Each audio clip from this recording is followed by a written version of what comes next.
për rezultatet e zgjedhjeve kam kënaqësinë kem profesorin Xhmedin Spaiun, profesor, kënaqësi kem të bisedë. Kënaqësia është ime, thimi.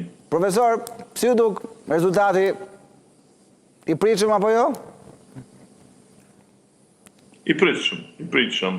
Dhe në thjesht ma fenomeni i këtyre zgjedhjeve sigurisht ka qenë Ramiz Ladrovci në Drenas, i cili i vetëm e mundi partinë e vetë, do më partinë e cila e përbuzi, edhe pse ishte shpallur kryetari më i suksesshëm në 7 mandate, në 7 vende me radhë, domethënë në Kosovë nga instrument ndërkombëtar edhe vendor, qoftë edhe nga partia në pushtet, për shembull, që është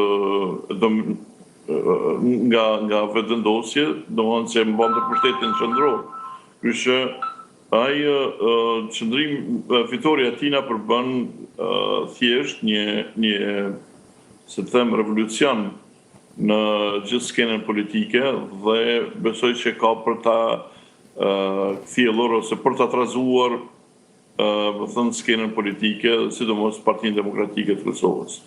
Ndërkohë, nëse ndalemi pak të rezultatet me vota, vetëvendosja ka humbur vota, si e shihni, si e përktheni këtë rezultat?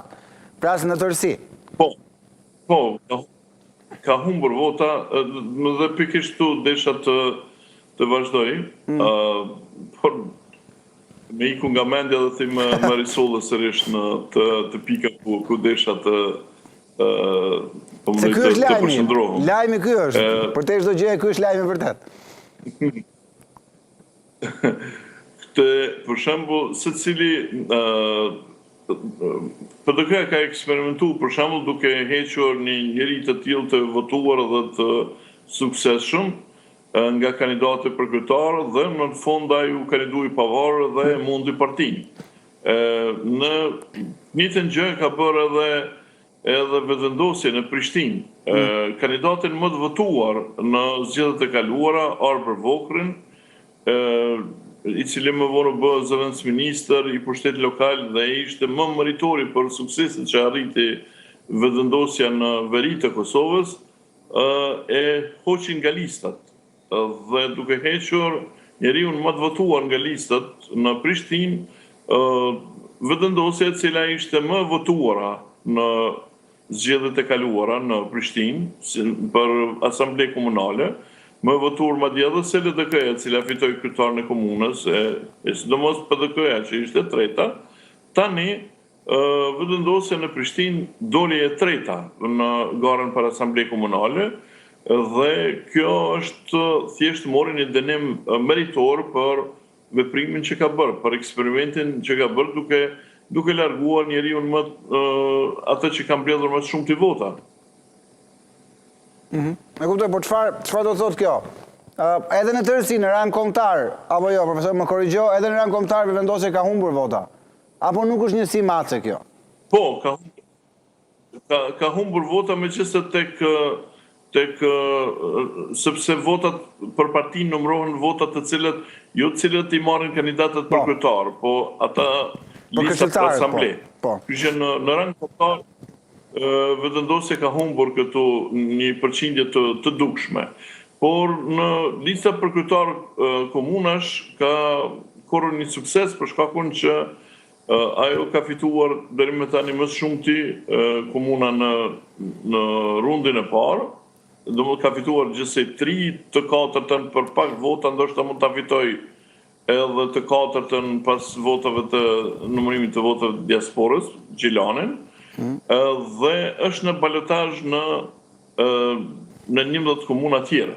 Kështu që në komunat kryesore, në Prishtinë, në Mitrovic, në Pej, në Gjakov, në Prizren, të gjitha këto komuna, të cilat ndoshta edhe ka gjasë që të fitoj.